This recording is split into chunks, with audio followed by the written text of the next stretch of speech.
Hello everyone, I'm Trish Lynch from IOHR TV in London. Thank you very much for joining us for our new programme NGO Focus, celebrating the good work of organisations and the people involved in defending human rights worldwide. We want to know more about their noble mission, we want to know more about their projects and the people they are fighting for. Today I have the pleasure to interview Sascha Lavin from the Policy and Advocacy team at CARE UK. CARE operates in 79 developing countries around the world and provides humanitarian aid mostly by responding to natural disasters. But CARE also focuses on equal rights by empowering women and girls around the world. Sascha, good to have you with us. Thank you very much for joining us today. Thank you for having me. Fantastic. Now, CARE's slogan is fighting poverty and defending dignity. Tell me what the main emergencies are on CARE's list of priority and how are you trying to preserve people's dignity in the world? Our main way of preserving people's dignity is really lifting women and girls out of poverty, because we believe that if you lift one woman out of poverty, she brings with her her family and her community, and this brings dignity to her family and community too. Have a strong focus on humanitarian aid. So currently we're working in Yemen and Indonesia especially, among others. We also have a more longer term focus and we're doing this through pushing to get global treaties in place and through education. The main emergencies we're really focusing on is the pervasive sexual harassment in the workplace, which was really shown, the Me Too movement really shone a light on that. From Rose McGowan to the McDonald's protest last month, it shows just what a problem it is for every woman. CARE currently has 64 projects dedicated to gender equality and women's rights. Why do you believe that poverty can be fought by empowering women, and how do you go about doing this? We go about empowering women through education and financial inclusion.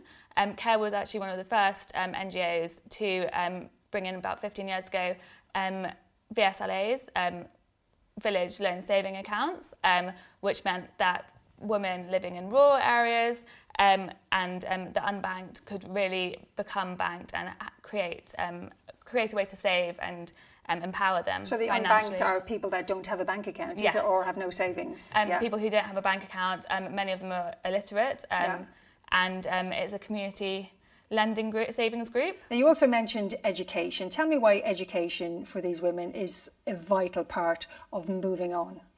Education is key to women's empowerment.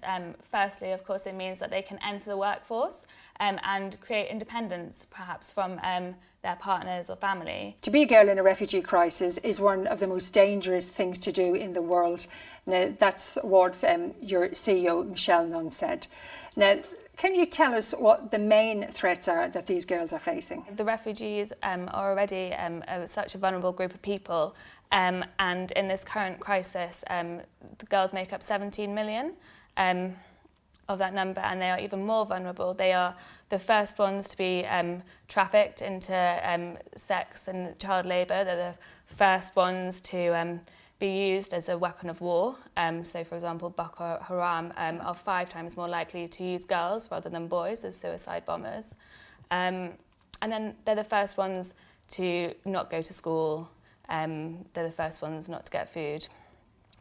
The threat of sexual abuse is really high. In the report that you referred to, there were lots of personal stories, and one of them told a story of a girl who came from South Sudan to a Ugandan refugee camp. Her parents had died and she came with her 3 sisters. She was the oldest one. And within two weeks she had 3 attacks. And they are very much more vulnerable, as she would be the main breadwinner. She would have had to go out and get food, heightening her vulnerability. Can you tell me what are the 13 worst refugee crises for girls? What are they? Absolutely. So number 1 in the list was Syria, and it included other countries like South Sudan, Yemen. But what I found actually really, my big takeaway from the report wasn't that these girls are suffering so much, even though their circumstances are dire and inhumane and unimaginable. But what I left reading the report was that these girls who face such adversity are so strong and so courageous, and given the right tools, they will succeed. They can overcome anything. They can overcome anything, yes. Girl power, hey? Yes, exactly. Tell me about the campaign that you're spearheading at the moment, because I know it's a cause that's very close to your heart. Tell us more.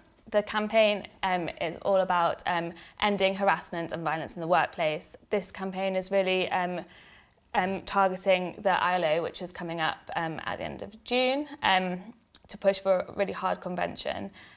It's a global problem and it needs a global answer. CARE's done work on research in Cambodia that found out that 1 in 3 women working in a garment factory were victims of sexual abuse in the workplace within just 12 months. Over a third of countries have no laws at the moment to tackle harassment in the workplace. And we're hoping that the ILO will be an answer to this.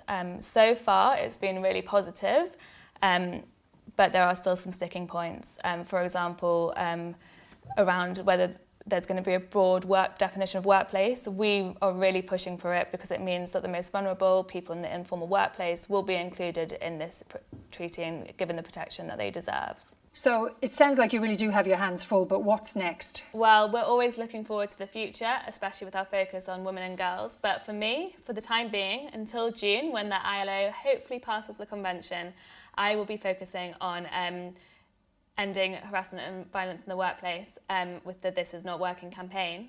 The eyes of the world are going to be on this, aren't they? Yes, especially since it will be on the centenary of the ILO as well. So with this new global treaty, we can ensure that harassment and violence is part of no one's job description, no matter where they are in the world. Well said. Sascha Lavin, thank you very much for joining us today from CARE. Thank you. And thank you for joining us for another episode of NGO Focus. Please join us again next time. Until then, goodbye.